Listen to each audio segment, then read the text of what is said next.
We will hear argument this morning in Case 23-726, Moyle versus United States, and the consolidated case. Mr. Turner. Thank you, Mr. Chief Justice, and may it please the Court. When Congress amended the Medicare Act in 1986, it put EMTALA on a centuries-old foundation of state law. States have always been responsible for licensing doctors and setting the scope of their professional practice. Indeed, EMTALA works precisely because states regulate the practice of medicine. And nothing in EMTALA requires doctors to ignore the scope of their license and offer medical treatments that violate state law. 3 statutory provisions make this clear. First, Section 1395, the Medicare Act's opening provision, forbids the federal government from controlling the practice of medicine.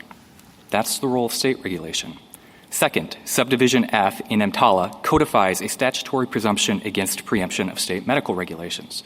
And third, EMTALA's stabilization provision is limited to available treatments, which depends on the scope of the hospital staff's medical license.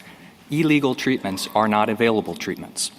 Add in this Court's own presumption against preemption of state regulations, combine that with the need for clear and unambiguous spending clause conditions, and the administration's reading becomes wholly untenable. The administration's misreading also lacks any limiting principle.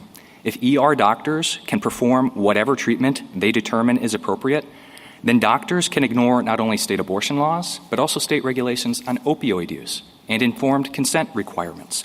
That turns the presumption against preemption on its head and leaves emergency rooms unregulated under state law. It's unsurprising that no court has endorsed such an expansive view of EMTALA. And until Dobbs, nor had HHS. Everyone understands that licensing laws limit medical practice. That's why a nurse isn't available to perform open heart surgery, no matter the need, no matter her knowledge. The answer doesn't change just because we're talking about abortion. The Court should reject the administration's unlimited reading of EMTALA and reverse the district court's judgment. I welcome the Court's questions. Normally, when we have a preemption case, there's some relationship between the parties. Is the state being regulated by the federal government under EMTALA, or is the state engaged in some sort of quasi-contractual relationship? Yes, Your Honor. In this case, the state, Idaho, for example, has no state hospitals that participate with the emergency rooms in EMTALA. And so in this case, there isn't even a quasi-relationship. The parties being regulated by EMTALA here are hospitals and doctors. And I think your question is getting at the Armstrong issue. And we think that is a significant question. It wasn't part of the question presented. We think the Indiana amicus brief raises significant questions and deals with that argument well. But the question presented here is one of direct conflict between Idaho's law and EMTALA. And on that question, we don't think it's hard at all. And, Your Honors, going to that direct conflict, I think if you consider the express limitation within the statute of availability. Well, before we do that, can I just step back and get your understanding of the statute? You made some representations as to how you see it working, and so let me tell you what I think, and then you can tell me whether you agree, disagree, or otherwise. So I think that there are 2 things that are pretty plain on the face of this statute. One is that EMTALA is about the provision of stabilizing care for people who are experiencing emergency medical conditions. That's one thing I think the statute is doing.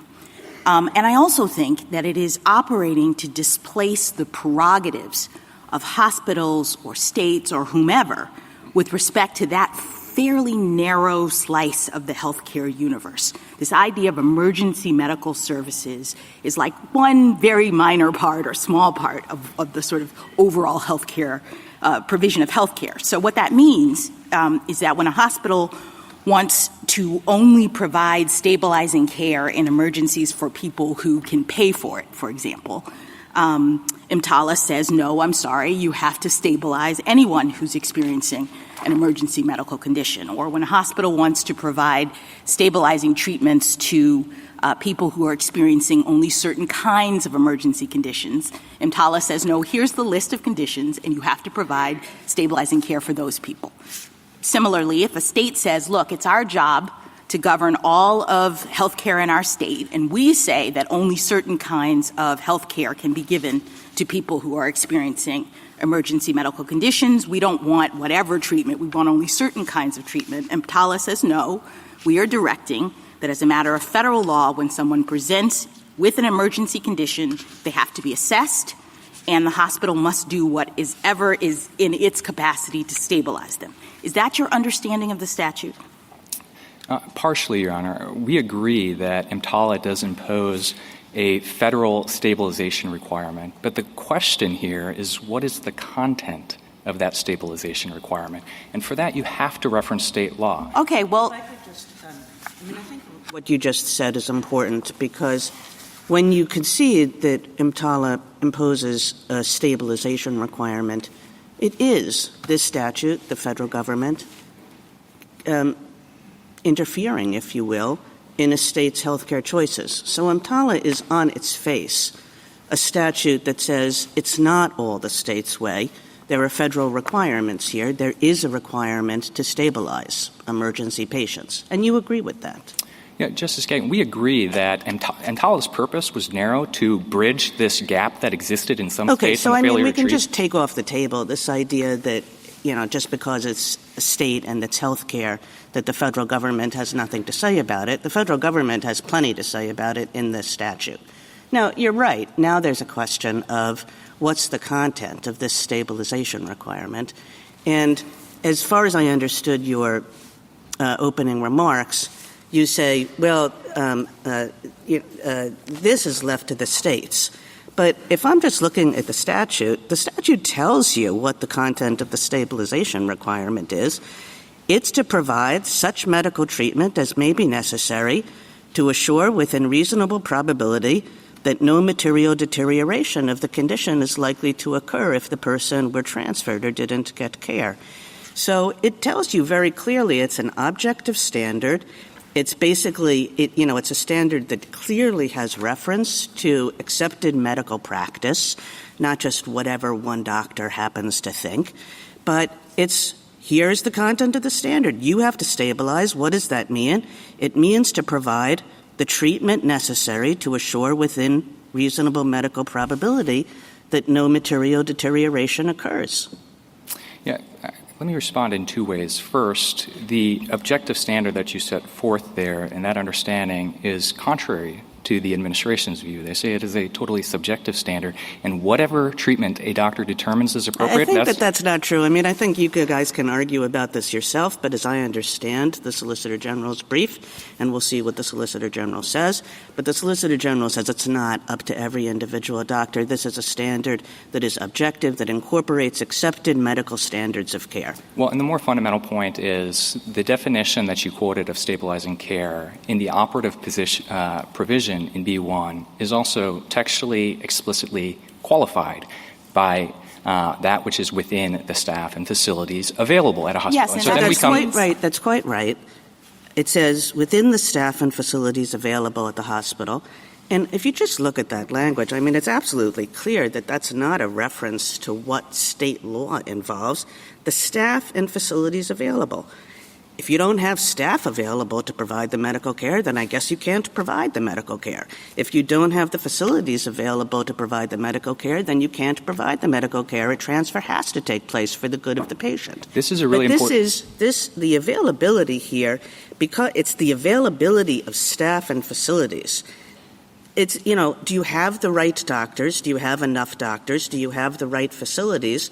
Or is it better for the patient to transfer them to the hospital a few miles away? You're exactly right. Do you have the right doctors? How do you answer that question except by reference to state licensing laws? But you absolutely can't do that. I mean, that's the sort of the initial point that I was trying to make, which is that the federal mandate is to provide stabilizing care for emergency conditions regardless of any other directive that the state has or the hospital has that would prevent that care from being provided. That's the work of the statute. Justice Jackson, that's not even HHS's conclusion. In the State Operations Manual, which they proffered on page 36 of the brief, it defines what makes a staff person available under the statute. And they say it has to... And does it say that they're not available if state law doesn't allow this procedure? It says they are available to the extent they are operating within the scope of their medical license. And that is our argument. They want to now draw it far more narrow and look only at physical availability. We agree. That's the component. But there's also a legal availability component here, Counsel, the problem we're having right now is that you're sort of putting preemption on its head. The whole purpose of preemption is to say that if the state passes a law that violates federal law, the state law is no longer effective. So there is no state licensing law that would permit the state to say, don't treat diabetics with insulin. Treat them only with pills, metformin. And a doctor looks at a juvenile diabetic and says, without insulin, they're going to get seriously ill. And the likelihood, and I don't know what that means under Idaho law, we'll get to that shortly, because, I don't know, we believe this is a better treatment. Yeah. Federal law would say you can't do that. Objective medically accepted standards of care require the treatment of diabetics with insulin. The medically accepted obligation of doctors when they have women with certain conditions that may not result in death, but more than likely will result in very serious medical conditions, including blindness for some, for others the loss of organs, for some chronic blood strokes. Idaho is saying, unless the doctor can say in good faith that this person's death is likely, as opposed to serious illness, they can't perform the abortion. So I don't know your argument about state licensing law, because this is what this law does. It tells states your licensing laws can't take out objective medical conditions that could save a person from serious injury or death. Yeah, I think there are two crucial responses to your point. Let me begin with the preemption point. Subdivision F and Section 1395 actually are telling HHS, the federal government, and courts just the opposite, that you don't... No, it's saying you can't preempt unless there's a direct conflict. If objective medical care requires you to treat women who present the potential of serious medical complications, and the abortion is the only thing that can prevent that, you have to do it. No. Idaho law says the doctor has to determine not that there's merely a serious medical condition, but that the person will die. Yeah. That's a huge difference, counsel. We agree that there is daylight between how the administration is reading EMTALA and what Idaho's Defensive Life Act permits. We agree that there's a controversy here, but what I'm saying is No, there's more than a controversy. Because what you're saying to us is if EMTALA doesn't have preemptive force, then not just Idaho, it has a saving condition for abortions when it threatens a woman's life. But what you're saying is that no state in the nation, and there are some right now, that don't even have that as an exception to their anti-abortion laws. What you are saying is that there is no federal law on the book that prohibits any state from saying, even if a woman will die, you can't perform an abortion. Your Honor, I know of no state that does not include a life-saving exception. But secondly, some the government have been debating it at least. And if I find one, but your theory of this case leads to that conclusion. I think our point is that EMTALA doesn't address Does that very... your theory... Could I hear your answer? Yeah. In the administration's reliance on a standard like best clinical evidence or some national norm I think that's very fraught because what it really is saying is the text itself doesn't address what stabilizing treatment is required. You go outside the text to professional standards that are floating out there that might change day to day, and that really boils down to a question between a conflict between what the ACOG says and what Idaho law says. And that's Thank you, Counsel. Actually, can I just clarify, because I'm not sure I understand? Sort of looking at this from a broader perspective, it seems to me that EMTALA says you must provide whatever treatment you have the capacity, meaning staff and facilities, to provide to stabilize patients who are experiencing emergency medical conditions.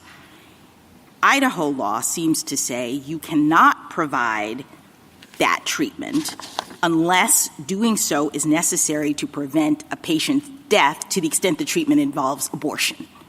Why is that not a direct conflict? You must in a certain situation, that's what the federal government is saying, and you cannot if it involves abortion, says Idaho. I think the nurse example really highlights the reason why. Because a nurse might be available. The nurse may even think she knows how to. And under the flat must provision in EMTALA, the administration's reading would say, call her into action, put her into the operating room, and open the patient up. But right, that is and not. And Idaho would say no. That's still a conflict. So fine. Let's say the administration's position is that nurse can do it. Are you suggesting that federal law would not take precedence, would not preempt a state law that says no, she can't? Well, whether federal law could do that is a different question than whether EMTALA here does do that. And I think the answer is clear that it doesn't. I mean, it's like the Gonzalez v. Oregon case where the Controlled Substances Act, this court noted that was the provisions there rely upon and assume a medical profession being regulated by state police powers. That's the same with EMTALA. EMTALA is a 4-page statute. Congress didn't attempt to address the standards of care for every conceivable medical treatment. It definitely didn't address the standards of care. It did leave that to the medical community. It said, Congress was not going to address every treatment for every condition. But it said you do what is needed to assure non-deterioration. So I guess the question here is, do you concede that with respect to certain medical conditions, an abortion is the standard of care? No, because the standard of care in Idaho, there's a life-saving exception for certain abortions, and that is the standard of care. And the standard of care is necessarily set and determined by state. Well, I think you have to concede that with respect to certain medical conditions, abortion is the standard of care because your own statute, as interpreted by your own courts, acknowledges that when a condition gets bad enough such that the woman's life is in peril, then the doctors are supposed to give abortions. And the reason that that's true is that with respect to certain rare but extremely obviously important conditions and circumstances, abortion is the accepted medical standard of care. Isn't that right? Yes, and that was my point, that there is a life-saving exception under Idaho law. Now, the question here is... Now the question is it also the accepted standard of care when, rather than the woman's life being in peril, the woman's health is in peril? So let's take, all of these cases are rare, but within these rare cases, there's a significant number where the woman is, her life is not in peril, but she's going to lose her reproductive organs. She's going to lose the ability to have children in the future, unless an abortion takes place. Now, that's the category of cases in which EMTALA says, my gosh, of course the abortion is necessary to assure that no material deterioration occurs. And yet Idaho says, sorry, no abortion here. And the result is that these patients are now helicoptered out of state. Yeah.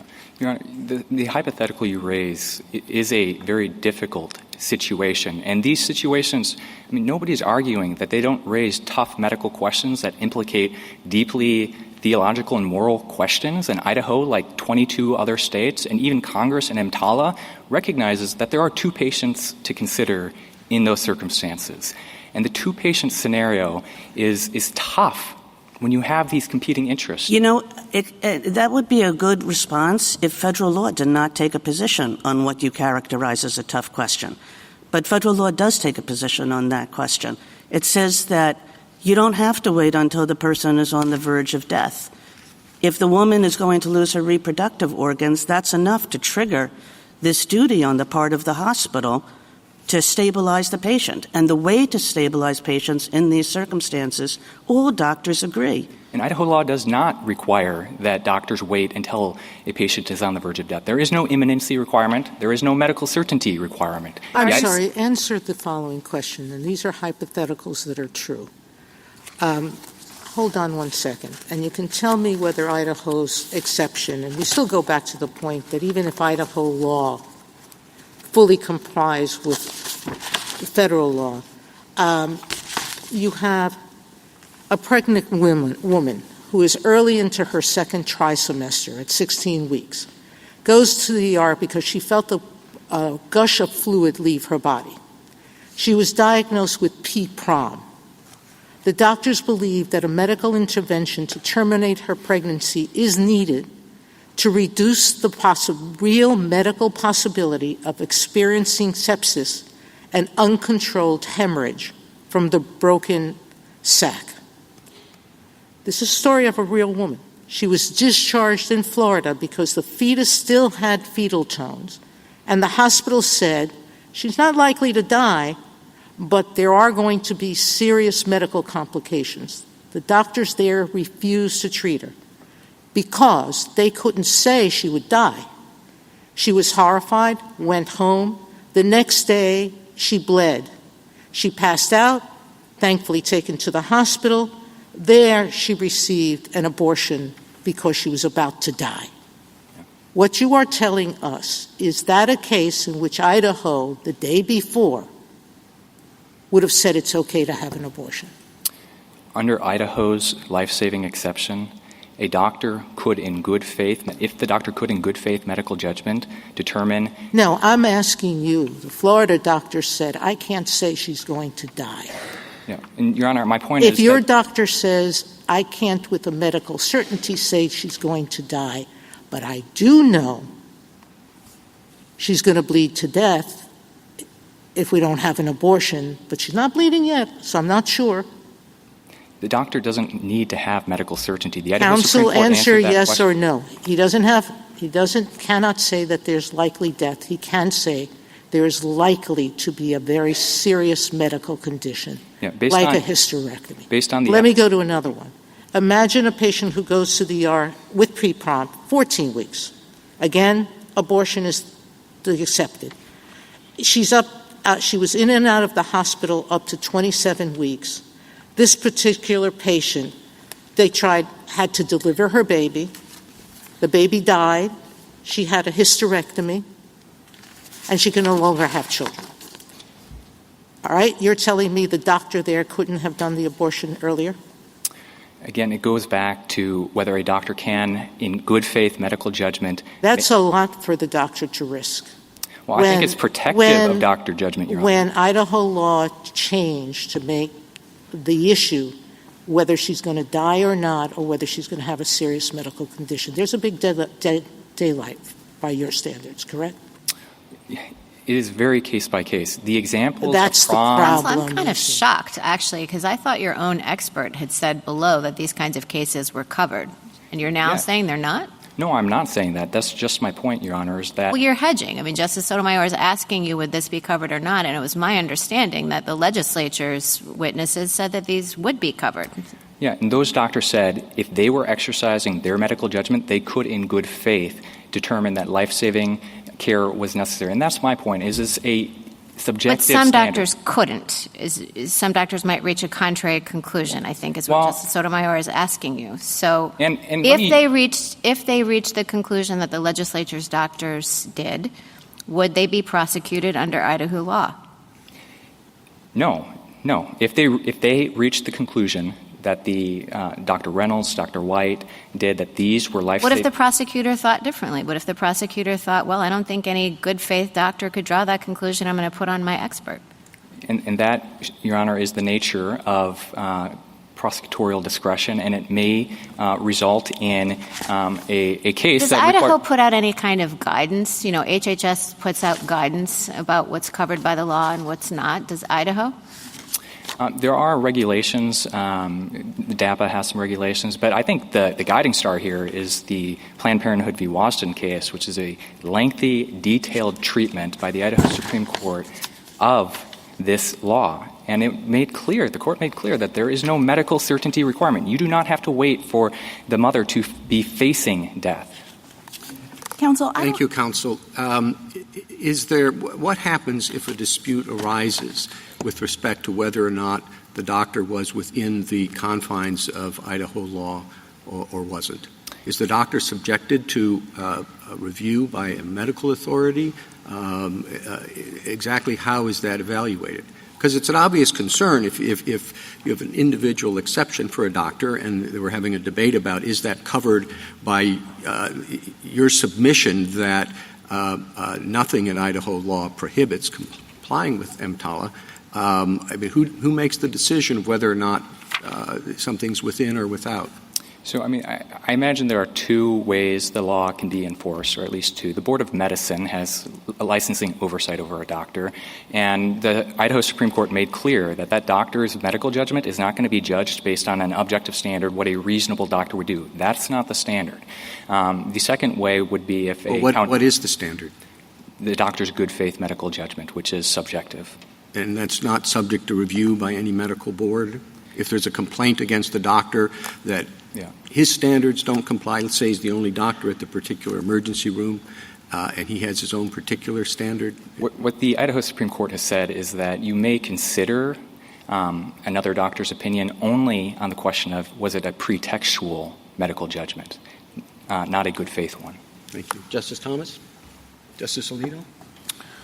Well, I would think that the concept of good faith medical judgment must take into account some objective standards, but it would leave a certain amount of leeway for an individual doctor. That was how I interpreted what the state Supreme Court said. Now, you have been presented here today with very quick summaries of cases and asked to provide a snap judgment about what would be appropriate in those particular cases. And honestly, I think you've hardly been given an opportunity to answer some of the hypotheticals. But would you agree with me that if a medical doctor who is an expert in this field were asked, bang, bang, bang, what would you do in these particular circumstances, which I am now going to enumerate, the doctor would say, wait, this is not how I practice medicine.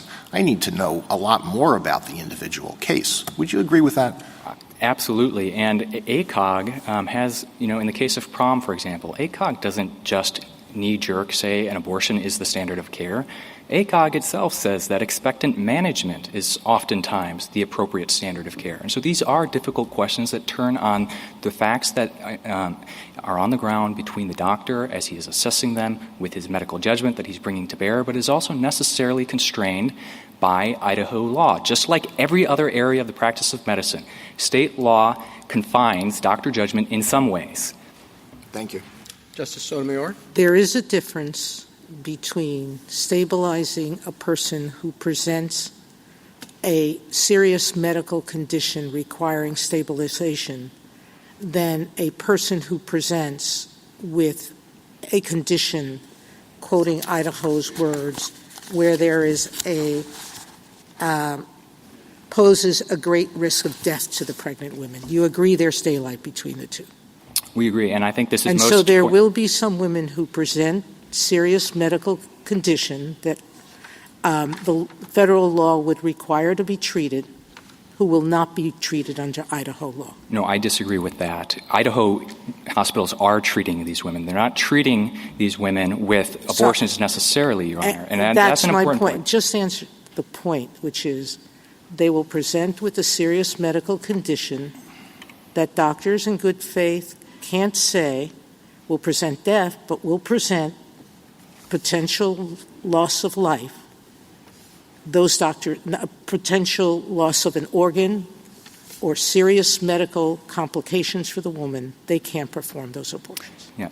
Your Honor, if that hypothetical exists, and I don't know of a condition that is so certain to result in the loss of an organ, but also so certain not to transpire with death, if that condition exists, yes, Idaho law does say that abortions in that case aren't allowed. And I think all right, let me stop you there, because all of your legal theories rely on us holding that federal law cannot preempt state law on these issues.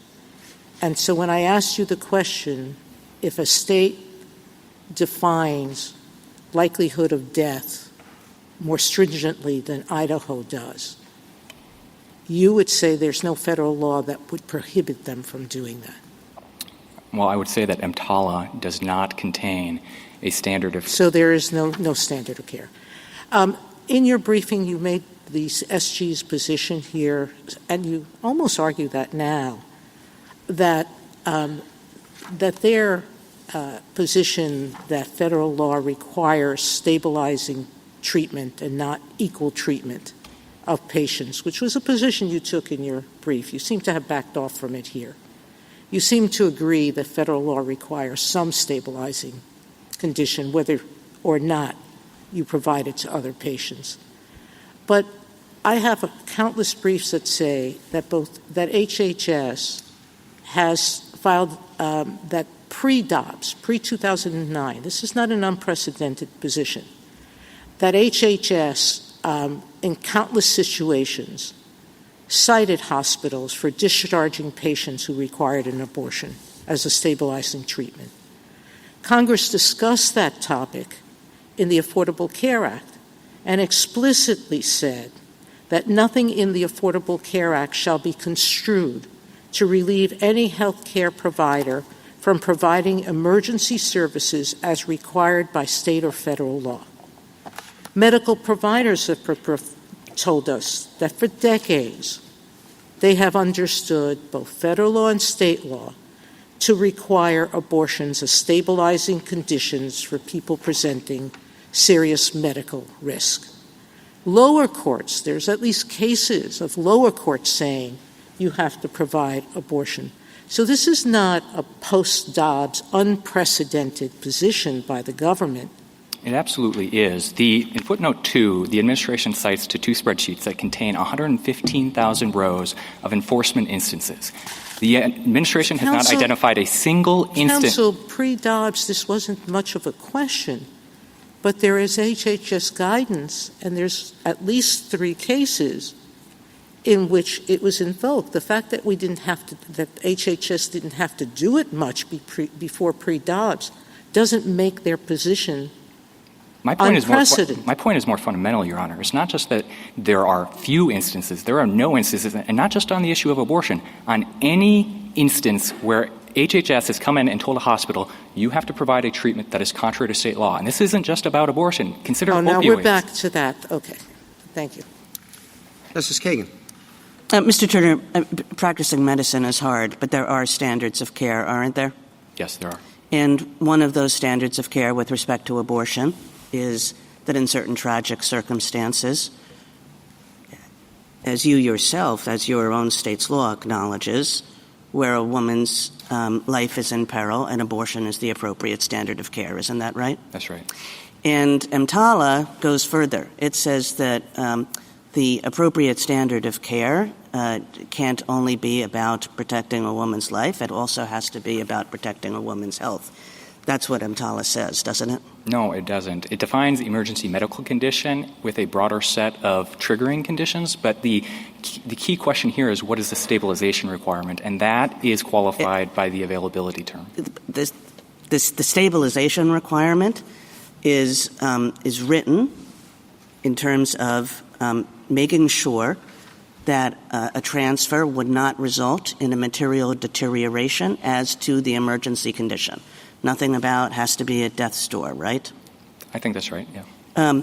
And there is a standard of care with respect to that on abortions too, right? If a woman is going to lose her reproductive organs unless she has an abortion, which happens in certain tragic circumstances, a doctor is supposed to provide an abortion. Isn't that right? EMTALA doesn't contain any standard of care. I don't know where the administration is Do you dispute that there's a medical standard of care that when a woman is about to lose her reproductive organs unless she has an abortion, that doctors would not say that an abortion is the appropriate standard of care in that situation?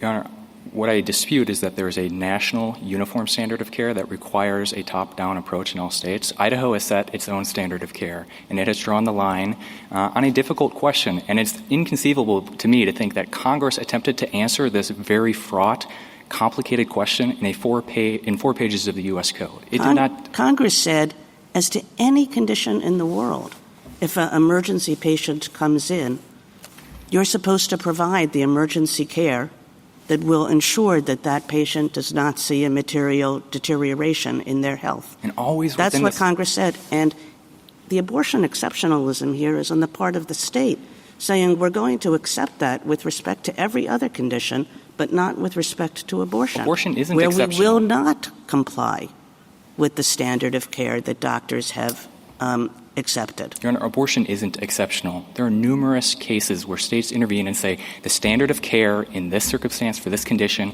is X, not Y. Opioids, for example. In New Jersey, a doctor cannot stabilize chronic pain with more than a 5-day supply of opioids. In Pennsylvania, it can be 7. In other states, there's no limit.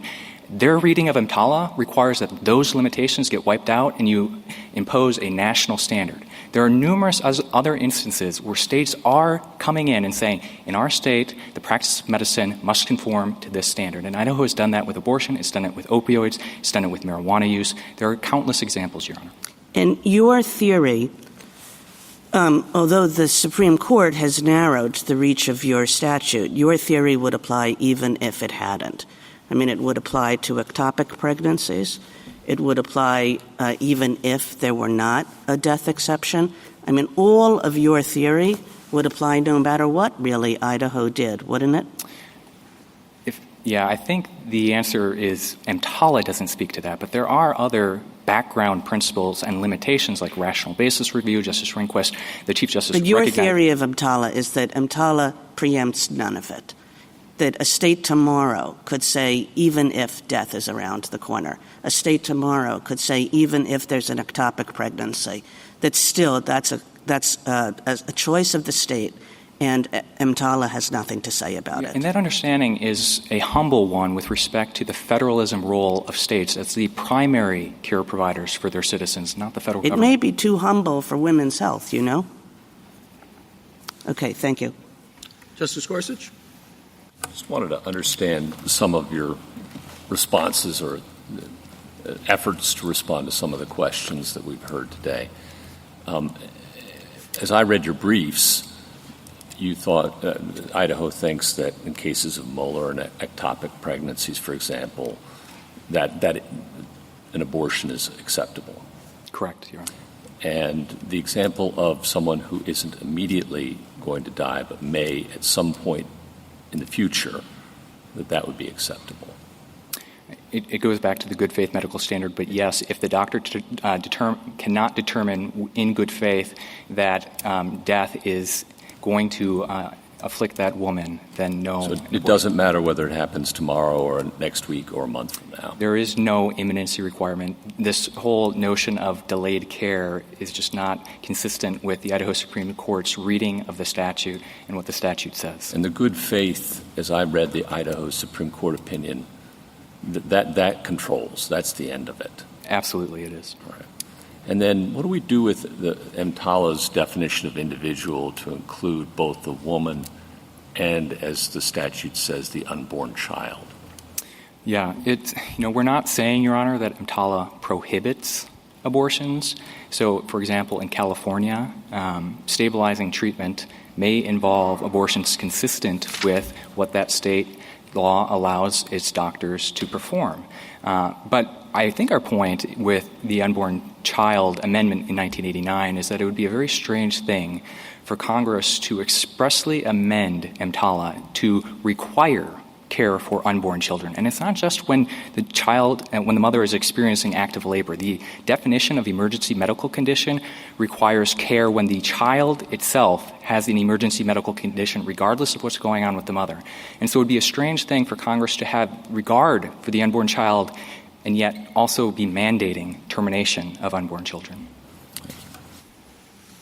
Justice Kavanaugh? I just want to focus on the actual dispute as it exists now, today, between the government's view of EMTALA and Idaho law, because Idaho law has changed since the time of the district court's injunction, both with the Idaho Supreme Court and with a clarifying change by the Idaho legislature. You say in your reply brief, and so too the Moyle reply brief, says that for each of the conditions identified by the Solicitor General where, under their view of an EMTALA, an abortion must be available, you say in the reply brief that Idaho law, in fact, allows an abortion in each of those circumstances, and you go through them on pages 8 and 9 of the reply brief, each of the conditions. Is there any condition that you're aware of where the Solicitor General says EMTALA requires that an abortion be available in an emergency circumstance where Idaho law, as currently stated, does not? So certainly the administration maintains that there is such conditions. The ones they identify in the affidavits. What is your view? And my view is that yes, and I'm going to reference footnote 5 from the gray brief, the mental health condition situation. The administration says that's not on the table. That's not a scenario where abortion is the only stabilizing care required. And I'm not sure where that construct of only stabilizing care comes from, because under their view, it's the doctor's determination that controls, not this imposed only requirement. But be that as it may, the American Psychiatric Association, and so I'm taking General Prelogger up on her offer in footnote 5 that there are no professional organizations that set abortion as a standard of care. The American Psychiatric Association, in a 2023 position paper, says that abortions are imperative for mental health conditions. That sounds like a necessity to me. And I don't know how, if a woman presents at 7 months pregnant in an Idaho emergency room and says, I'm experiencing severe depression from this pregnancy, I'm having suicidal ideation from carrying this pregnancy forth, that wouldn't, under the administration's reading, be the only stabilizing care. So you think the Ninth Circuit panel, when it said every circumstance described by the administration's declarations involved life-threatening circumstances under which Idaho law would allow an abortion, that's what the Ninth Circuit panel said. We agree with that because the conditions identified in the affidavits were all conditions that would fit under the life-saving exception. And that's telling because, these doctors, when put under oath in an affidavit, couldn't come up with any of these harrowing circumstances. They identified other ones. But I think what the government doesn't want to talk about, again, is the mental health exception here. That is, I just don't know how you can read their understanding. Well, I'm just trying to figure out, is there other than the mental health, which we haven't had a lot of briefing about, is there any other condition identified by the Solicitor General where you think Idaho law would not allow a physician in his or her good faith judgment to perform an emergency abortion? Not in their affidavits. They maintain, nonetheless, that when you compare the definition of what an emergency medical condition is, it is broader than the definition of the life-saving exception in Idaho law. And so they present Well, that's what they say, but then when we get down to the actual conditions that are listed, the examples, and Justice Sotomayor was going through some of those, you have said in your brief, at least, that each of the conditions identified by the government, actually Idaho law allows an emergency abortion. And I agree. And I think the injunction here is also... What does that mean for what we're deciding here? Well, what it means if Idaho law allows an abortion in each of the emergency circumstances that is identified by the government as EMTALA mandating that it be allowed? I'll say two things. The real practical first response is that Idaho's under an injunction that includes an incredibly broad requirement that preempts state law. Right. I understand that, and that may mean that there shouldn't be an injunction. I take your point on that. What's your second? My second point, Your Honor, is I don't know how this court can make the determination on whether there are any real-world conditions without first answering the statutory interpretation question of what EMTALA's stabilization requirement actually requires. That has to be addressed.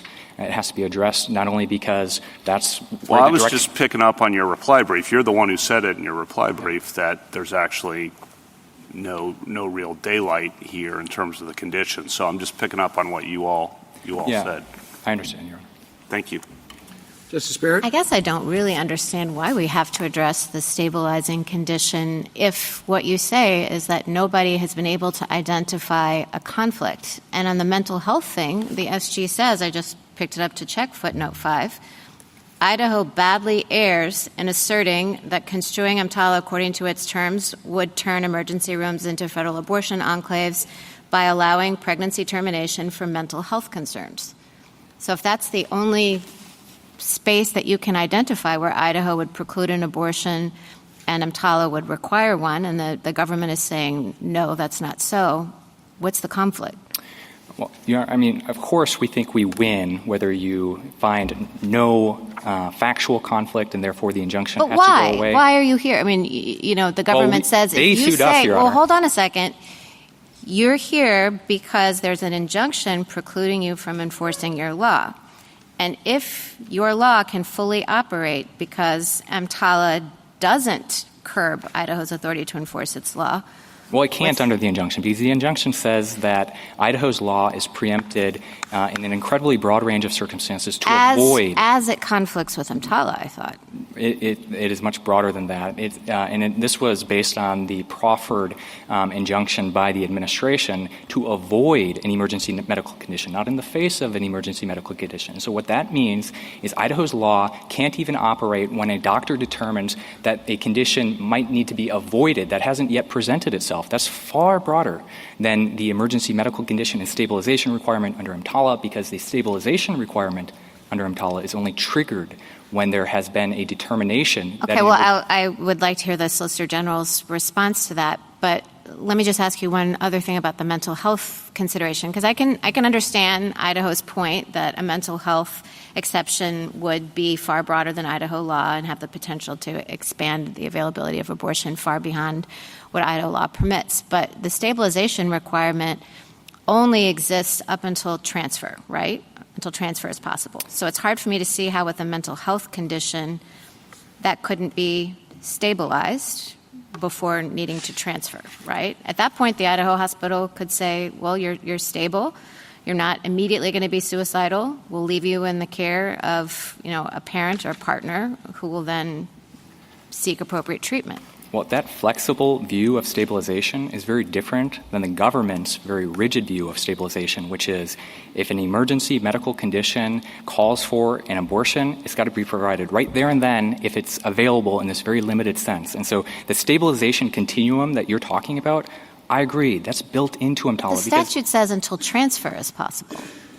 Well, the transfer provision kicks in if a hospital is unable to stabilize a condition. And so if a patient presents at a hospital and that hospital has the capability, the availability to stabilize a condition, in the case of mental health, I invite General Prelogger to come up here and tell you that I've got it all wrong and that, the mother that I described would not need to receive stabilization in that circumstance and instead would be transferred to a psychiatric hospital or something, and that wouldn't constitute dumping under their reading. I just don't see how that comports with everything they've said about the rigid view of stabilization, that if a condition calls for it and the hospital can do it, it's got to be done there and then. Does Idaho have any kind of conscience exemption for doctors under state law?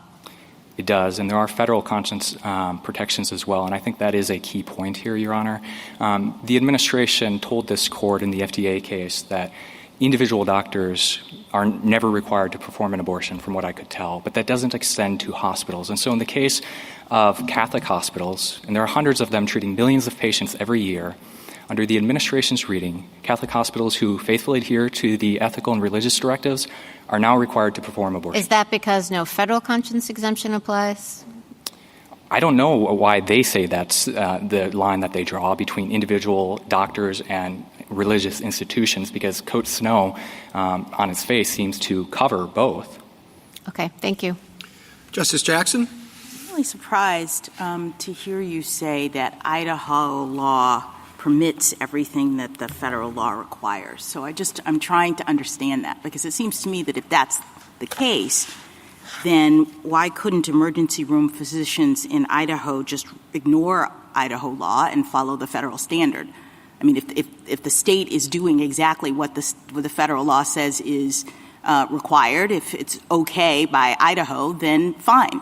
We set Idaho aside, we do what the federal law says, and we all go home. Well, I mean, our reading, of course, is that there is no conflict, and so doctors aren't having to make this choice of do I follow EMTALA or do I follow... So your representation on behalf of Idaho is that if an emergency room physician in Idaho follows EMTALA in terms of when an abortion is required to stabilize a patient, they will be complying with Idaho law such that there's going to be no prosecution and no problem. Yes, because they have to comply with Idaho law to comply with EMTALA. No. I'm asking you if they comply with EMTALA, will they necessarily have satisfied the requirements of Idaho law? Because that's what you seem to say in response to Justice Kavanaugh and in response to Justice Barrett. So I just want to make clear if that's the position of the state. The scope of EMTALA stabilization requirement is necessarily determined by Idaho law in this case. So, no, you're saying if they follow Idaho law, then they will be following EMTALA law. Well, I think it's both, Your Honor. No, it's not. I'd like for you to entertain the other possibility. You seem to be saying every situation in which the United States says, here's a stabilization situation that the United States would say the person has to have an abortion, the physicians would say we're following an EMTALA and abortion is required. I thought you said in response to Justice Kavanaugh, yes, Idaho law would also say that's a situation in which an abortion is allowed. If that's the case, then it seems to me there is no daylight, there's no conflict, as you've said, but it's because Idaho law is in full compliance with what the federal law is saying. We're getting it wrong, you're saying. Like this death thing, that's not what we really mean. What we mean is whenever it's necessary to stabilize a patient who is experiencing deterioration as federal law requires.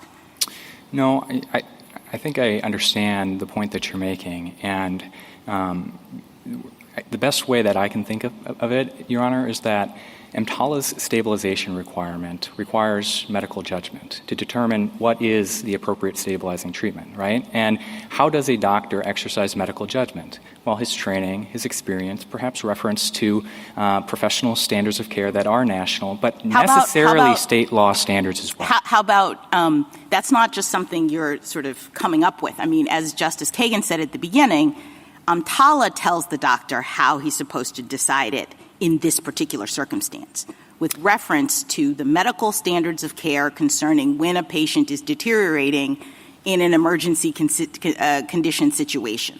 Yeah, so if that's the standard in EMTALA, are you representing that that is exactly what Idaho is saying so that all the doctors need to do is follow EMTALA and they'll be fine under Idaho law? Well, of course we're saying that Idaho doctors need to comply with EMTALA. The question is, how do doctors comply with EMTALA? And Let me ask you another question. I think I understand your point. You're saying Idaho is actually or could actually be requiring more, and the federal law has to make them or do what Idaho says. Well, and it's important that EMTALA itself, it codifies this presumption of a backdrop of state law. There are background principles here. All right, let me explore that with you for just a second. I had thought that this case was about preemption and that the entirety of our preemption jurisprudence is the notion that the federal government in certain circumstances can make policy pronouncements that differ from what the state may want or what anybody else may want, and the Supremacy Clause says that what the federal government says takes precedent. So you've been saying over and over again, Idaho is, a state, and we have healthcare policy choices, and we've set a standard of care in this situation. All that's true. But the question is, to what extent can the federal government say, no, in this situation, our standard is going to apply?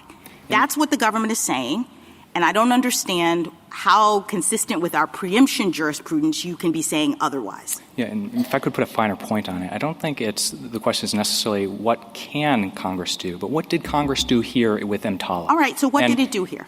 Yeah, it opened the Medicare Act by saying the federal government shall not control the practice of medicine. And then in EMTALA itself, it says state laws are not preempted. And then when you get to state laws are not preempted to the extent of only preempted to the extent of a direct conflict. And so now we are identifying a direct conflict. So why is preemption not working there? And whether there's a direct conflict based on this court's longstanding precedent includes clear statement canons that we think we win on the text. Let me be very clear. The text to us is very clear. It's an easy question, but the government's got to overcome a lot of other hurdles. I hear you saying two things. There's not a direct conflict because everything the federal government requires we allow, which the Amici Physicians for Human Rights, who've looked at Idaho's law and says it prevents a lot of things in circumstances in which the federal government would require them. They disagree with you on the facts, but anyway, you say no conflict because we actually are doing allowing exactly what the federal government allows. And you say no conflict because the federal government in this situation wanted states to be able to set the standards. And I guess I don't understand how that's even conceivable given this standard, given this statute that is coming in to displace state prerogatives. And if I can't convince you on the second, let me add a third. Yes, please. And they're the clear statement canon. So the spending clause condition nature of this requires Congress to speak clearly and unequivocally that it is imposing a abortion mandate. That's not here in the statute. And secondly, but this doesn't court's that make abortion different? I mean, what do you mean? They say provide whatever is necessary to stabilize. So you're saying they'd have to say provide whatever is necessary, including abortion? That's the only way that is taken account of here? No, what I'm saying is when we go and look at the phrase available and what it means, the administration is saying, well, they're adding this tag that says consistent with state law. And we're saying, no, under the clear statement canon is the presumption against preemption. What Congress would need to do if it wanted to preempt this very traditional area of state law is to put a tag regardless of state law. And that is missing. Thank you. Thank you, counsel. General Prelogar. Mr. Chief Justice, and may it please the Court. EMTALA's promise is simple but profound. No one who comes to an emergency room in need of urgent treatment should be denied necessary stabilizing care. This case is about how that guarantee applies to pregnant women in medical crisis. In some tragic cases, women suffer emergency complications that make continuing their pregnancy a grave threat to their lives or their health. A woman whose amniotic sac has ruptured prematurely, for example, needs immediate treatment to avoid a serious risk of infection that could cascade into sepsis and the risk of hysterectomy. A woman with severe preeclampsia can face a high risk of kidney failure that could require lifelong dialysis. In cases like these, where there is no other way to stabilize the woman's medical condition and prevent her from deteriorating, EMTALA's plain text requires that she be offered pregnancy termination as the necessary treatment. And that's how this law has been understood and applied for decades. That usually poses no conflict with state law. Even states that have sharply restricted access to abortion after Dobbs generally allow exceptions to safeguard the mother's health. But Idaho makes termination of felony punishable by years of imprisonment unless it's necessary to prevent the woman's death. I think I understood my friend today to acknowledge several times that there is daylight between that standard and the necessary stabilizing treatment that EMTALA would require. And the Idaho Supreme Court recognized the same thing when it specifically contrasted the necessary to prevent death exception and said it was materially narrower than a prior Idaho law that had a health exception that tracked EMTALA. The situation on the ground in Idaho is showing the devastating consequences of that gap.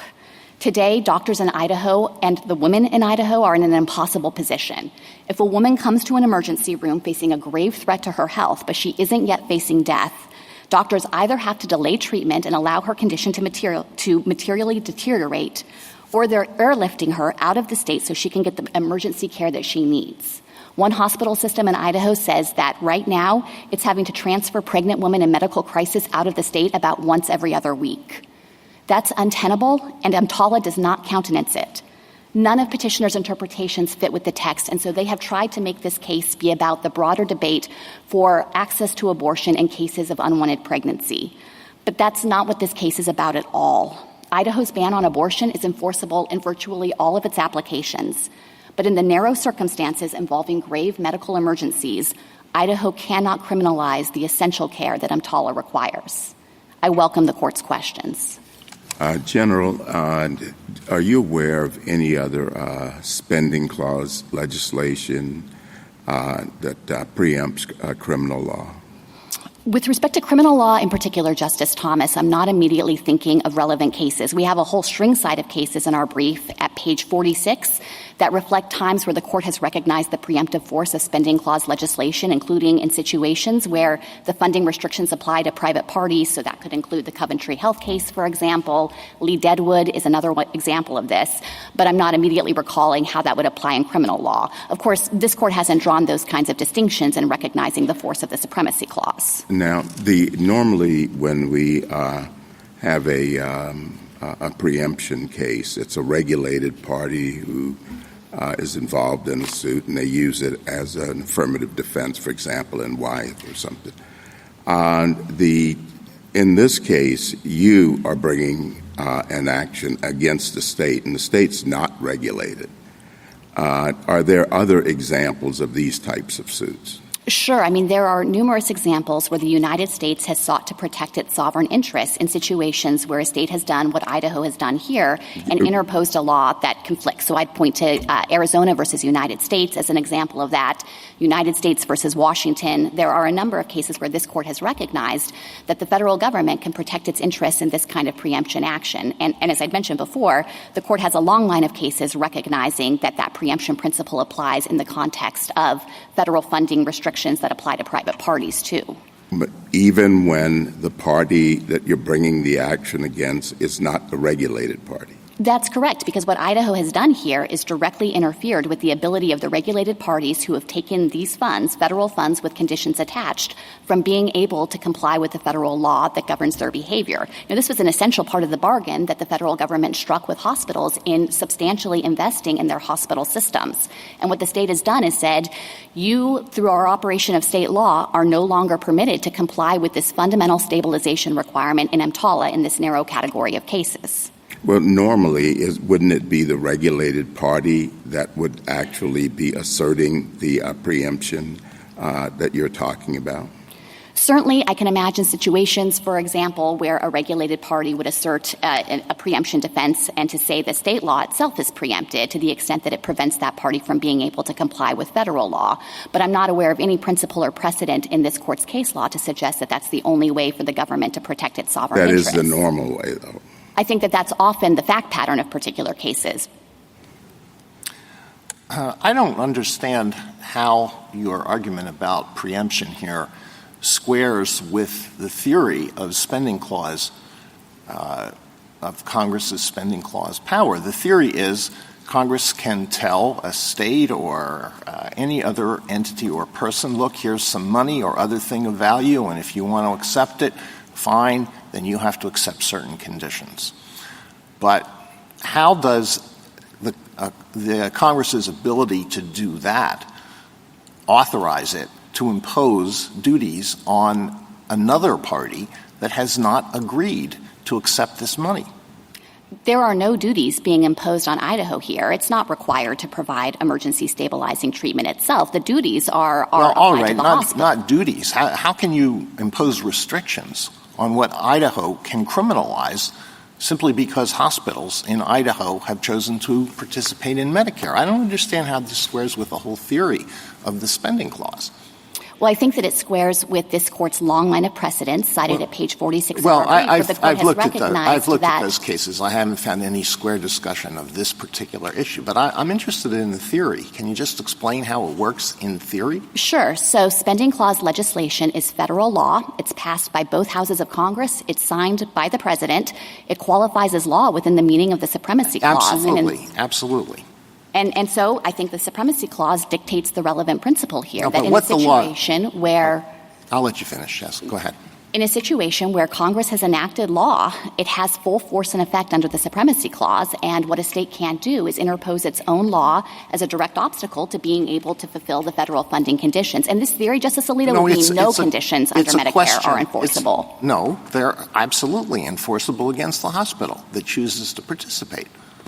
Well, I guess the argument then would be that if a hospital is instead bound by the state law and the state law gets to control, it would mean that hospitals couldn't participate in Medicare at all. And that's not the argument that the state's making here. What it wants is for its hospitals to be able to accept Medicare funding but not have to face the restrictions that are attached to those funds as an essential part of the bargain. And there is no precedent to support that outcome. Well, I just don't think – I don't understand how the theory works. But let me move on to something else. I'm going to try to restate your general theory, and I want you to tell me if this is right. I think your argument is if a woman goes to an emergency room and she has a condition that requires an abortion in order to eliminate, quote-unquote, serious jeopardy to her, quote-unquote, health, the hospital must perform the abortion or transfer the woman to another hospital where that can be done. Is that a fair statement of your argument? So it includes not just serious jeopardy to her health, but obviously also serious dysfunction of her bodily organs or serious impairment of a bodily function. And the other caveat I would make is that it would require pregnancy termination only in a circumstance where that's the only possible way to stabilize her and prevent that cascade of health consequences. Does this apply at any point in pregnancy? So the pregnancy complications that we have focused on generally occur in early pregnancy, often before the point of viability. There can be complications that happen after viability, but there the standard of care is to deliver the baby if you need the pregnancy to end because it's causing these severe health consequences for the mom. Well, what if it occurs at a point where delivering the baby is not an option? You're out of the third trimester, but it's really not an option to deliver the baby. You said that you're in the third trimester? No, I'm sorry, out of the first trimester. So if you're contemplating a situation where delivery is not an option, then I think in that circumstance, if the only way to prevent grave risk to the woman's health or life is for the pregnancy to end and termination is the only option, then yes, that's the required care that EMTALA has through its stabilization mandate. But critically, in many of these cases, the very same pregnancy complication means the fetus can't survive regardless. I understand that. There's not going to be any way to sustain that pregnancy. Let me ask you squarely the question that was discussed during Mr. Turner's argument. Does the term health in EMTALA mean just physical health, or does it also include mental health? There can be grave mental health emergencies, but EMTALA could never require pregnancy termination as the stabilizing care. Why? And here's why. It's because that wouldn't do anything to address the underlying brain chemistry issue that's causing the mental health emergency in the first place. This is not about mental health generally. This is about treatment by ER doctors in an emergency room. And when a woman comes in with some grave mental health emergency, if she happens to be pregnant, it would be incredibly unethical to terminate her pregnancy. She might not be in a position to give any informed consent. Instead, the way you treat mental health emergency is to address what's happening in the brain. If you're having a psychotic episode, you administer antipsychotics. Well, I really want a simple, clear-cut answer to this question so that going forward, everybody will know what the federal government's position is. Does health mean only physical health, or does it also include mental health? With respect to what qualifies as an emergency medical condition, it can include grave mental health emergencies, but let me be very clear about our position. That could never lead to pregnancy termination because that is not the accepted standard of practice to treat any mental health emergency. Does the term serious jeopardy in E11 little I mean an immediate serious risk, or may a risk of serious consequences at some future point suffice? The standards is defined in terms of whether you need immediate medical treatment. And so the relevant question is, in the absence of immediate medical treatment, are you going to have this serious jeopardy to your health, dysfunction of your organs? Will your bodily system start shutting down?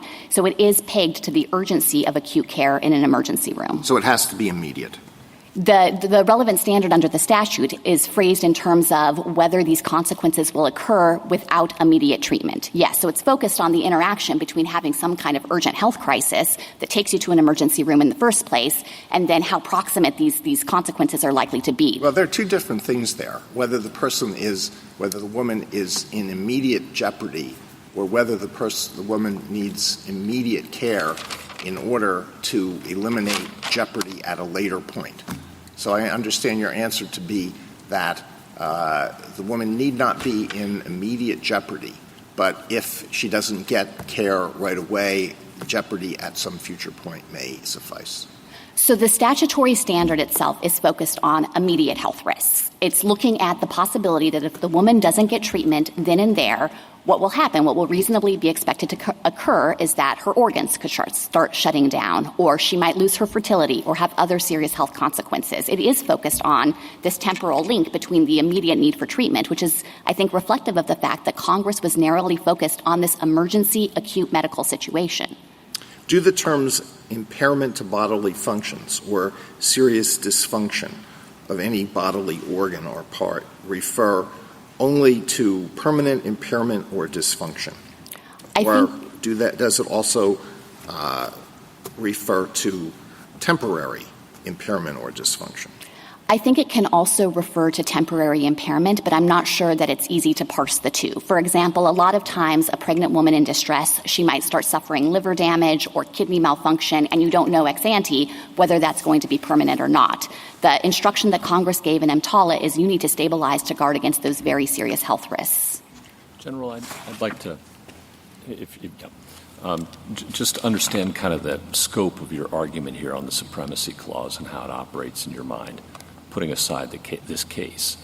Could the federal government condition the receipt of funds on hospitals that they comply with medical ethics rules provided for by the federal government, a medical malpractice regime, and a medical licensing regime, such that effectively all state medical malpractice laws, all state medical licensing laws would be preempted? And you're imagining that this is regulatory action or that Congress has passed a statute creating kind of a federal malpractice regime? You call it. I mean, I think I have a broad view of Congress's authority to enact statutes, and so what I'd want to assess in that situation is, whether Congress is acting pursuant to one of its enumerated powers. Spending clause. It was all spending clause. Yeah, so I think that very likely Congress could make those kinds of judgments and attach conditions to the receipt of federal funds. And, in Medicare, there are substantial conditions. Even if it covers all hospitals in the state and effectively transforms the regulation of medicine into a federal function? There might be a point at which this court thinks that it's really encroaching on the state's prerogatives in ways that are inconsistent with our constitutional structure, but I don't think we're anywhere close to that in this case. But do you see any bounds just in principle? I think the bounds, would have to come from this court's case law concerning federalism principles. The court has said in cases like Gonzalez versus Oregon that, of course, the federal government has authority to comprehensively regulate on health and safety, including with respect to medical care. And so I don't think that there's any principle of exclusive governance of this area by the state. But obviously, I'm sure you could construct hypotheticals that really seem to be the federal government entirely taking over a state function, and maybe that would be subject to a different principle. Yeah. EMTALA and Medicare allow the federal government to enforce the EMTALA dictate through civil monetary penalties? That's correct, yes. And also you can terminate the Medicare agreements if a hospital violates EMTALA, in your view? Yes. Generally, the hospital is given the opportunity to come into compliance and to develop a plan to ensure that there won't be future EMTALA violations. It would obviously be an extreme sanction to terminate Medicare funding, but that is a possibility. And there's also a private right of action for EMTALA violations that have the possibility of equitable relief as well. Yes. Certainly monetary relief and possibly equitable relief as well. In this case, you brought an equitable cause of action. You didn't cite any statute to enforce EMTALA. And one of the rules in equity, traditionally at least, is that you don't get an equitable relief if there's an adequate remedy at law. And as we just discussed, there's a pretty reticulated statute here. Seminole Tribe says when you have a reticulated statute and lots of remedial options, you don't get equitable relief. Thoughts? So let me say at the outset that the United States has long been recognized to have an action in equity, an inherent action in equity, to appeal to the courts of this nation to protect its sovereign interests. It's and sovereign, that's been reflected in things like interests. You mentioned Washington and you mentioned Arizona versus United States is another example of that. Arizona was, sorry to interrupt, but Arizona was an immigration case and border, and Washington was an attempt by a state to impose its worker compensation laws on the federal government in a way different from others? I take those points, and equity is all about proprietary interests and things like that. Do we have that here? Well, I think that the court, it's not, I want to make sure to make clear that there are a long line of cases that stand for this principle, including cases that have addressed it directly, like In re Debs, Wyandotte. Do you really want to rely on Debs, General? I mean, that wasn't exactly our brightest moment. I do think, though, that it reflects the history and tradition of this nation in recognizing that it's entirely appropriate for the United States to seek to protect its interests in this manner. And let me say, Justice Gorsuch, this is a really important issue to the United States. It wasn't pressed below. It wasn't passed upon. We haven't briefed it at all. It's not jurisdictional. I'm just trying to understand where it comes from. What is the proprietary interest here? It seems to me it's your money and how it's being spent, and Congress has given you lots of tools.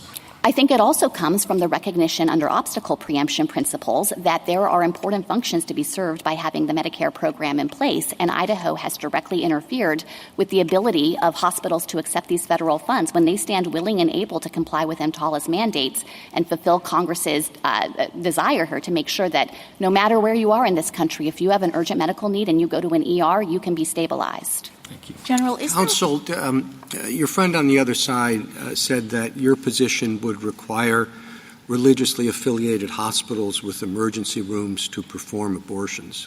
Was he right? No, my friend was wrong. There are federal conscience protections that apply at the entity level to hospitals as well. The key provisions are in the Weldon Amendment and also Code Snow, although that depends on the residency program of a particular hospital. Now, HHS said in a 2008 rulemaking on conscience protections that it had never come across a hospital that had a blanket objection to providing life-preserving and health-preserving pregnancy termination care.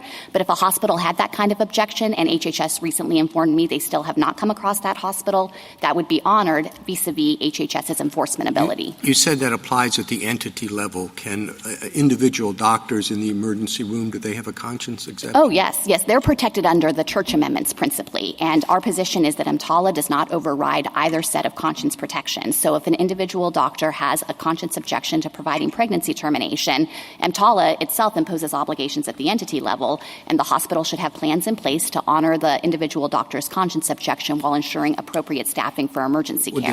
Does that mean that there must be somebody in the emergency room that can provide an abortion? What if there are 2 doctors, 3 doctors, and they all have a conscience exemption? No, in that circumstance, EMTALA could not override those individual doctors' conscience protections, but my understanding is that as a matter of best practice, because hospitals want to be able to provide emergency care, they do things like ask doctors to articulate their objections in advance so that can be taken into account in making staffing decisions and who's on call. Hospitals have a lot of plans in place for these kinds of contingencies. Yeah. Are you saying that there must be somebody available and on call in a hospital of that sort? The conditions of participation for Medicare require hospitals to be appropriately staffed to provide emergency treatment. Now, in a situation where a hospital hasn't done that and it doesn't have anyone on hand who can provide care, maybe all of the doctors called in sick that day and there's just literally no one in the emergency room, or in this case, if everyone had a conscience objection, then the hospital would not be able to provide the care. But there are conditions of participation that are meant to ensure that there is good governance of hospitals and organization to account for these situations. And the consequence of them not being able to provide the care would be what?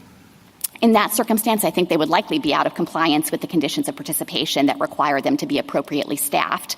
But if the question is, could you force an individual doctor to step in then over a conscience objection, the answer is no. And I want to be really clear about that. We don't understand EMTALA to displace it. Excuse me.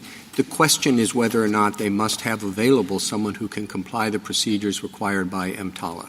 And what would be the consequence if they didn't? Would it be eventual termination of their participation in Medicare? That's right. So if a hospital was continually disobeying the requirement to have in place sufficient personnel to run their emergency room, then I imagine that HHS would, through enforcement action, work with that hospital to try to bring it into compliance. And if the hospital ultimately is just leaving itself in a position where it can never provide care, then it would terminate the Medicare funding agreement. I thought you just said a minute ago. I'm sorry. Oh, no, go ahead. I just want to clarify this colloquy. I thought you said a minute ago, though, if the hospital had a conscience objection and therefore didn't provide certain care, that wouldn't render it out of compliance. Which is it? That's correct. So Okay, the hospital all right. could assert a conscience objection, That's and all. EMTALA would not override that. My question, I have a question about the Hyde Amendment. So I gather from the briefing that there might be some situations in which EMTALA would require an abortion, but the Hyde Amendment wouldn't permit federal funds to be used to pay for it. And you said in your brief that EMTALA requires in other circumstances as well stabilizing treatment to be given that federal funds don't cover. Can you give an example of that? And am I right about the Hyde Amendment? And then can you give an example of that? Yes. So you are right about both things.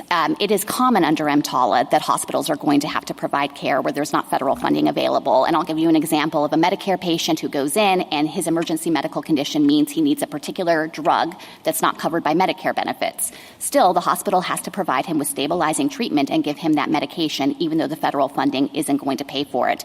And that also applies to people who are uninsured, who aren't covered by Medicare in the first instance. The whole point of EMTALA was it doesn't matter your circumstances, it doesn't matter whether you can pay or not, it doesn't matter the particulars of your situation. This is a guarantee. You can get stabilizing treatment. I want to say, though, that I don't think there's any inconsistency between the lines Congress drew in EMTALA and Hyde. And Congress itself has recognized that these statutes address discrete issues. I'm thinking here of the provision in the Affordable Care Act that was exclusively about abortion, and there Congress said, nothing in the ACA displaces Hyde and the other federal funding restrictions on abortion, but also nothing in the ACA displaces EMTALA's requirement to stabilize. And that shows two things. It shows first that Congress recognized that stabilizing care can sometimes be pregnancy termination. And I think it also showed Congress's recognition that these statutes address their own distinct spheres. And one final point on Hyde, Justice Barrett. My friend isn't drawing a line based on Hyde either, because his point is even if a woman is on the brink of death and she goes to an emergency room and there are federal funds available under Hyde to treat her, still hospitals have no obligation under EMTALA to provide that care. So what about the colloquy I was having with your friend about what stabilizing treatment entails? Let's imagine a situation in which a woman is, 10 weeks and is told that if you carry this pregnancy to term, it could have, consequences for your health, but you just would need to abort but before, say, 15 weeks, something like that. So there's not an immediacy, so she's stable when she leaves the hospital. But in Idaho, there's no place else that she can go, at least until she's 15 weeks. What is the federal government's position then? I think, if I'm understanding the hypothetical correctly, that she likely wouldn't have an emergency medical condition in the first place, because the definition of having an emergency medical condition is that without immediate treatment, you will reasonably be expected to have serious dysfunction of your organs or serious impairment of your bodily functions. And so in that situation where a woman is somewhat high risk, maybe she has certain complications where doctors can say there's some danger with continuing this pregnancy, I don't think that creates the kind of emergency medical condition that EMTALA is aimed at. Okay, last question, and this is about the spending clause issue. So it does seem odd, and I think kind of what some of the questions are getting at, it does seem odd that through a side agreement between a private entity and the federal government, the private entity can get out of state law, right? So in another administration, would it be possible then, in reliance on the spending power, for Congress to say, any hospital that takes these funds cannot perform abortions, or any hospital, despite state law requiring a state constitutional amendment requiring abortion to be available? Is that possible? Or, with gender reassignment surgery? I mean, you can imagine it kind of going back and forth through spending clause litigation in ways that would be unusual. Yes, I think Congress has broad power under the spending clause to attach conditions. Now, it doesn't mean that it's wholly unlimited. Obviously, Congress would be having to act pursuant to an enumerated power. It would have to comply with other constitutional limits, and so the law would have to be valid. The spending clause itself has built-in limits, things like relatedness and so it would notice. Have to be acting pursuant to an enumerated power in forbidding gender reassignment surgery or abortion or those sorts of things? Oh, no, I just meant that it would have to be valid. The spending clause itself would be enough, okay. Yes. So we think the spending clause itself would be enough. Just to follow up on that, and going back to where I started with could the federal government essentially regulate the practice of medicine in the states through the spending clause? The answer, I think, is yes. Congress could prohibit gender reassignment surgeries across the nation. It could ban abortion across the nation through the use of its spending clause authority. right? Congress does have broad authority under the spending clause. And yes, if it satisfies the conditions that the spending clause itself requires, then I think that would be valid legislation. And the court has in many contexts recognized the spending clause legislation preempts. The answer is yes. Okay. So how do we reconcile that with the statement in 1395 that nothing in this subchapter allows a federal officer to exercise any control over the practice of medicine? So at the outset, I think if Congress itself is doing it, then that provision is inapplicable by its own terms. That's looking at... Don't think it informs our view and understanding of the statute in any way? Well, I think in the event of some kind of direct conflict, looking at EMTALA in particular, it's the later in time enacted statute, and it's clearly more specific, so it would control. But this court itself has rejected the idea that there would be that kind of conflict, and I'm thinking of the CMS vaccine case where the litigants relied on this exact same provision of the Medicare Act, Section 1395, and this court said, no, that can't bear the weight that those litigants would place on it, or it would call into question all of the conditions of participation in Medicare. Do you agree that our clear statement rule with respect to spending clause legislation, our clear statement rule with respect to federalism are in play here? I think that here Congress has spoken clearly with respect to what providers are supposed to do. That's not the question. Do you think those presumptions apply? Forget about whether you can satisfy them.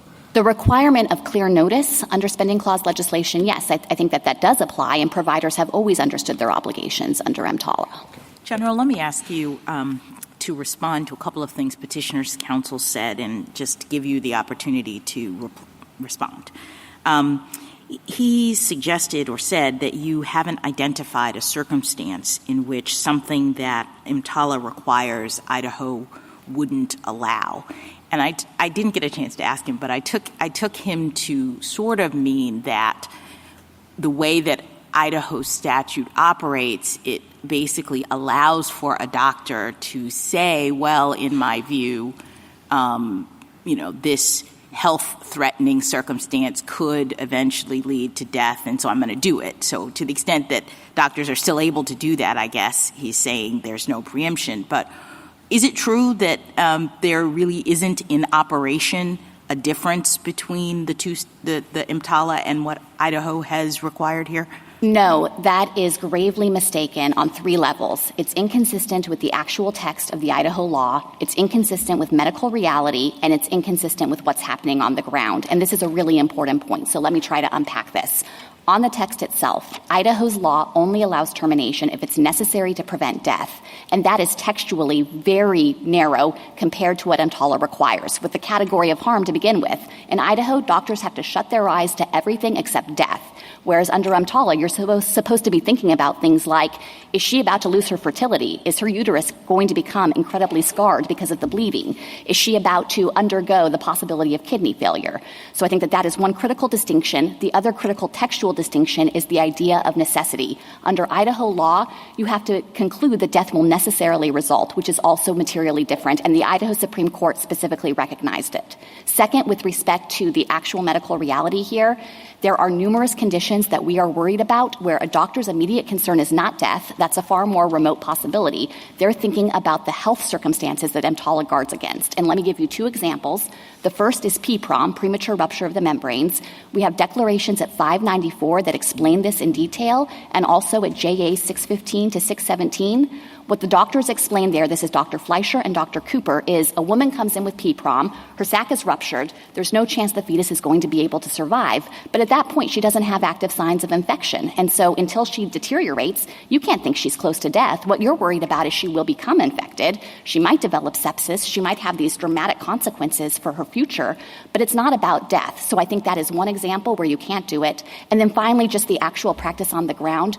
Women in Idaho today are not getting treatment. They are getting airlifted out of the state to Salt Lake City and to neighboring states where there are health exceptions in their laws because the doctors are facing mandatory minimum 2 years in prison, loss of their license, criminal prosecution. The doctors can't provide the care because until they can conclude that a prosecutor looking over their shoulder won't second guess that maybe it wasn't really necessary to prevent death. Thank you, counsel. Justice Thomas? Justice Alito? We've now heard, an hour and a half of argument on this case, and one potentially very important phrase in EMTALA has hardly been mentioned. Maybe it hasn't even been mentioned at all, and that is EMTALA's reference to the woman's quote-unquote unborn child. Isn't that an odd phrase to put in a statute that imposes a mandate to perform abortions? Have you ever seen an abortion statute that uses the phrase unborn child?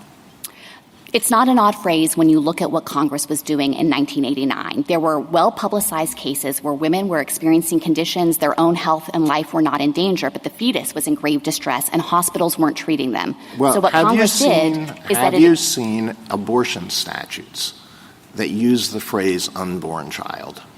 Doesn't that tell us something? It tells us that Congress wanted to expand the protection for pregnant women so that they could get the same duties to screen and stabilize when they have a condition that's threatening the health and well-being of the unborn child. But what it doesn't suggest is that Congress simultaneously displaced the independent pre-existing obligation to treat a woman who herself is facing grave life and health consequences. Well, let's walk through the provisions of the statute that are relevant to this issue regarding the status and the potential interests of an unborn child. Under B1, if a woman goes to a hospital with an emergency medical condition, that's the phrase, the hospital must either stabilize the condition or, under some circumstances, transfer the woman to another facility. So we have this phrase emergency medical condition in that provision, and then under E1, the term emergency medical condition is defined to include a condition that places the health of the woman's unborn child in serious jeopardy. So in that situation, the hospital must stabilize the threat to the unborn child. And it seems that the plain meaning is that the hospital must try to eliminate any immediate threat to the child. But performing an abortion is antithetical to that duty.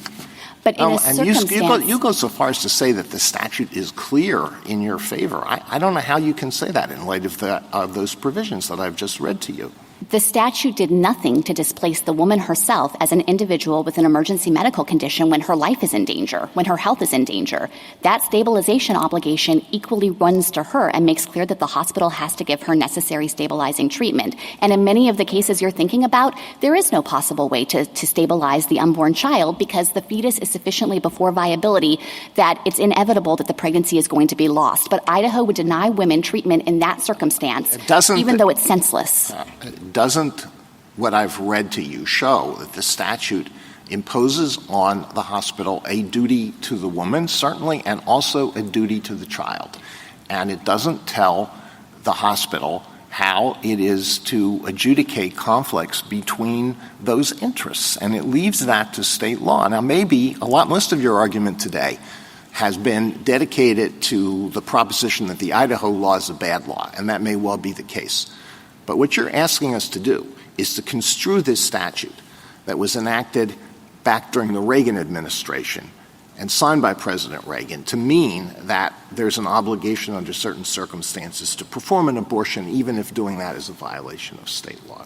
If Congress had wanted to displace protections for pregnant women who are in danger of losing their own lives or their health, then it could have redefined the statute so that the fetus itself is an individual with an emergency medical condition. But that's not how Congress structured this. Instead, it put the protection in to expand protection for the pregnant woman. The duties still run to her. And in a situation where her own life and health is gravely endangered, then in that situation, EMTALA is clear. It says the hospital has to offer her stabilizing treatment. And she doesn't have to accept it. These are tragic circumstances, and many women want to do whatever they can to save that pregnancy, but the statute protects her and gives her that choice. The only way you try to get out of the statutory interpretation that I just posited is by focusing on the term individual. And you say, in the Dictionary Act, individual is defined to exclude an unborn child or a fetus. That's the only way you can try to get out of what I've just outlined.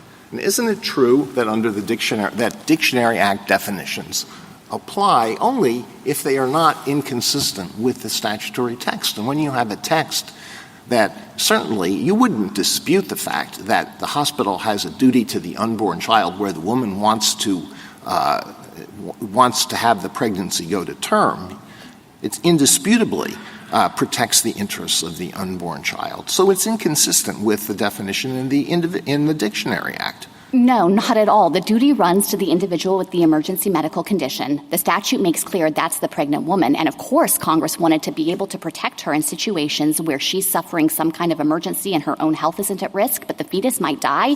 That includes common things like a prolapse of the umbilical cord into the cervix where the fetus is in grave distress, but the woman is not at all affected. Hospitals otherwise wouldn't have an obligation to treat her, and Congress wanted to fix that.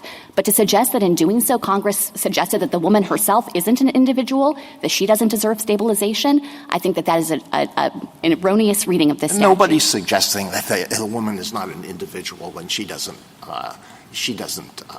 deserve stabilization. Well, I think the premise of the question would be that the state of Idaho can declare that she cannot get the stabilizing treatment even if she's about to die. That is their theory of this case and this statute, and it's wrong. Justice Sotomayor? In general, this lack of conflict which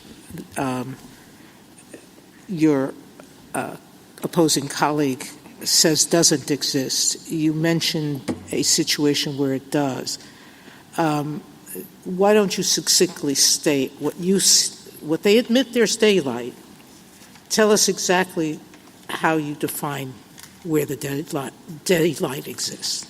The daylight, as I see it, exists on two dimensions. They think that doctors can only provide stabilizing care when the woman is facing death. And we think, no, you can take into account things like kidney failure, the risk of a seizure, and lifelong neurological impacts based on that. Well, they said the recent decision of the Oregon court says you don't need death to be imminent or immediate, I think is the word they used, if I'm not So what the Idaho Supreme Court said in that decision is that there's no particular level of imminency and no certain % chance requirement, but what the court couldn't do is turn away from the language requiring the type of harm to exclusively be death and also the inherent concept of necessity requiring some degree of imminence. It's true that it's a subjective standard under Idaho law, and the court made that clear, but what the Idaho Supreme Court also said is prosecutors are free to come in and have other medical experts second-guess doctors' decisions by saying, maybe you didn't subjectively think she really needed it as necessary to prevent death because, look, her sac had ruptured, but she wasn't yet infected. And that's exactly the kind of situation that leads to women being driven out of state, dumped on neighboring states by Idaho, and criminalizing the care, the essential care that they need. Thank you. Justice Kagan?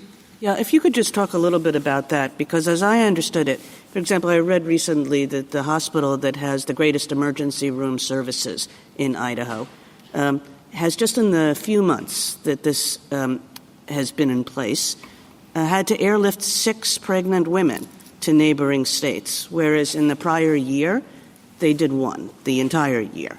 So if Mr. Turner is right about what the state is trying to convey to hospitals about when they'll be prosecuted, like, why is this happening?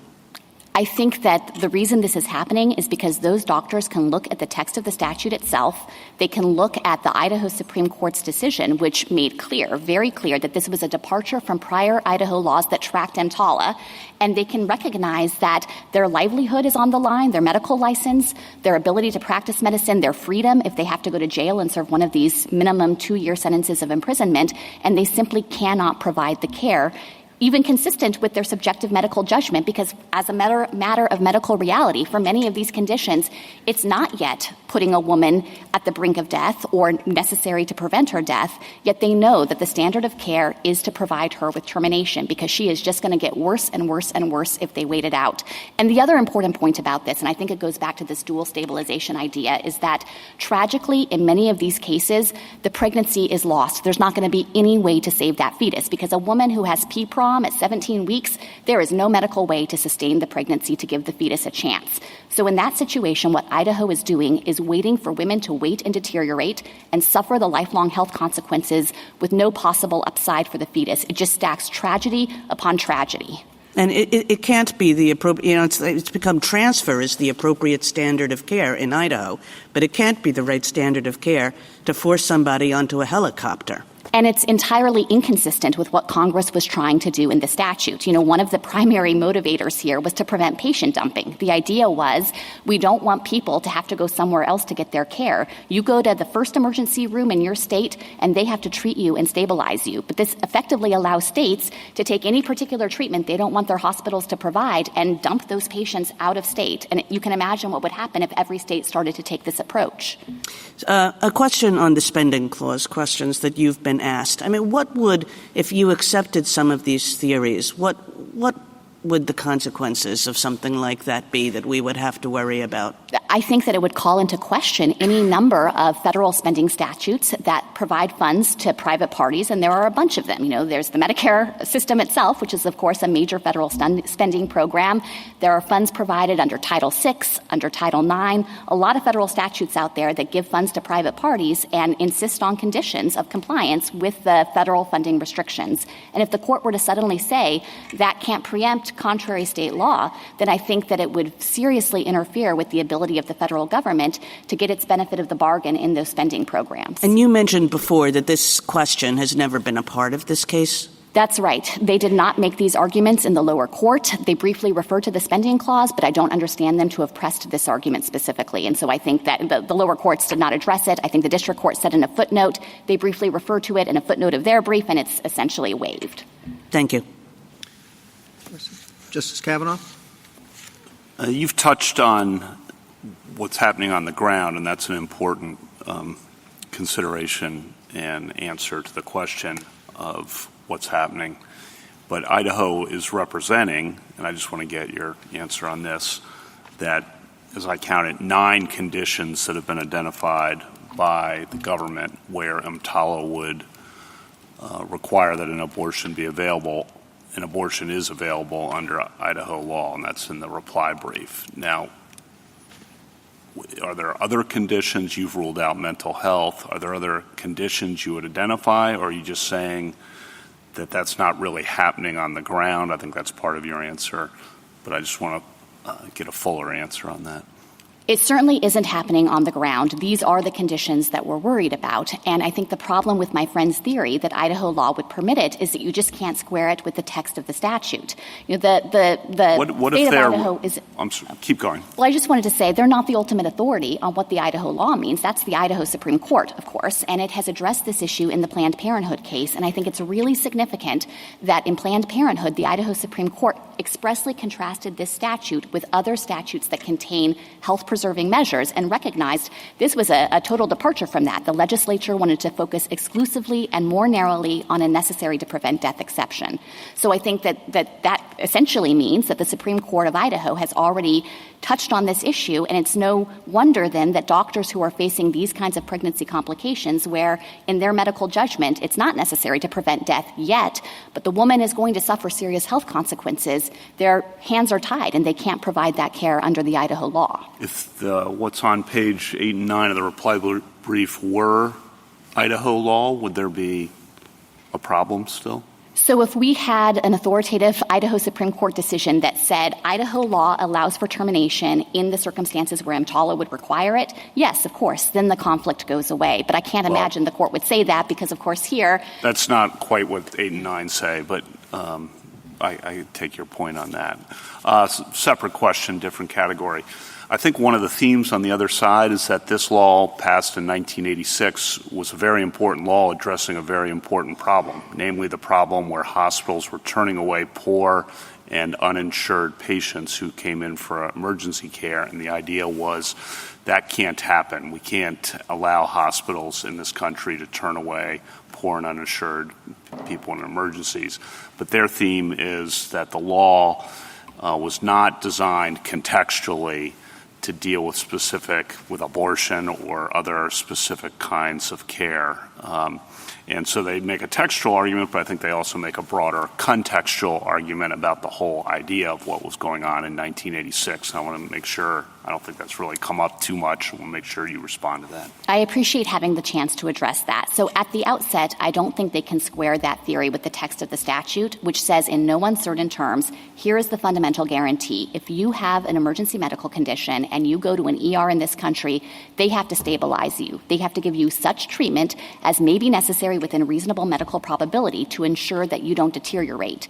And yes, Congress did not provide a reticulated list of all possible emergency medical conditions and all possible treatments, but it was very clear that Congress set a baseline national standard of care to ensure that no matter where you live in this country, you can't be declined service and the urgent needs of your medical condition addressed. And, it would be no different if the state had come out and decided to ban epinephrine. That's the singular way to treat anaphylaxis, a severe allergic reaction. That would violate the statute, and we would be up here making exactly the same arguments because Congress didn't want that. If you have anaphylaxis and you go to an ER anywhere around this country, they're going to give you epinephrine, and Congress mandated that. And I don't see any way to try to draw lines around to exclude pregnancy complications in the very narrow but tragic circumstances where the only way to address the woman's condition and prevent material deterioration is for the pregnancy to end. Thank you. Justice Barrett? So, General, I understand the primary difference between EMTALA and the Idaho statute to be this health, that Idaho focuses on the risk of life, but the federal government says that EMTALA says that the health is, am I right? It's health and life. That's the principal difference, but I think it's also the difference between necessary to prevent death versus the health concerns would be reasonably expected to occur. So I think that is a standard that builds in a little more space for doctors to take action. Got it. Is the federal government aware of any state other than Idaho that has a law that does not take health into account? There are 6 other states that have severe abortion restrictions without a health exception. So I think that those are the primary category of states we're concerned about here. Thank you. I should make clear that there are some pending judicial challenges in those states, and so their laws are not always enforceable or in effect right now. Besides Texas, has the federal government brought suits similar to the one brought in Idaho and Texas and any of these other states? To be clear, Texas was not our affirmative litigation. They sued us, but we have not brought affirmative litigation in other states. And I think this case has been on a course, and Idaho's law was particularly severe because at the point at which we sued, it seemed to cover ectopic pregnancy, and the state conceded that. Now, they have modified the law to exclude that, but it was one of the most pressing concerns because of that. Thank you. Justice Jackson? General, petitioner relies pretty heavily on clear statement rule principles, and I wonder whether you might comment on my thought that those principles actually cut against them in this case. As you said, Congress set a baseline national standard of care.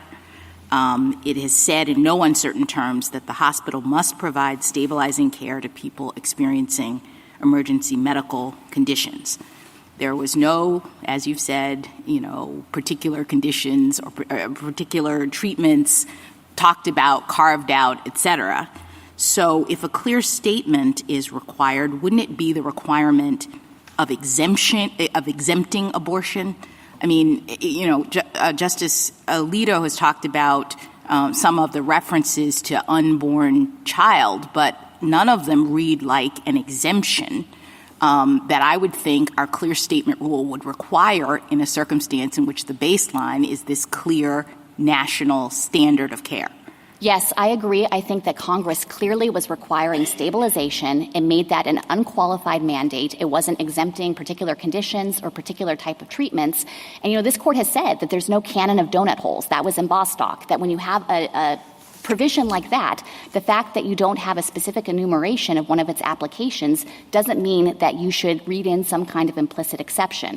So if we're looking for something clear, we would need to see, I would think, the clear statement that Congress meant for you not to have to provide an abortion pursuant to the mandate of providing stabilizing care. Yes, and I think it's important to recognize that every relevant actor has understood the statute this way from the beginning. They understood Congress's clear mandate here. This has been the agency's position all along. We are not adopting a new position. That's reflected in our enforcement activity and in HHS's guidance and rulemakings in this area. Providers have understood it, even those hospitals that don't provide elective abortions. They have always provided life-sustaining and health-sustaining pregnancy termination consistent with EMTALA. Congress itself recognized it in the Affordable Care Act, and I don't think there's any reasonable argument to be made that people misunderstood what Congress was doing in the statute. Thank you.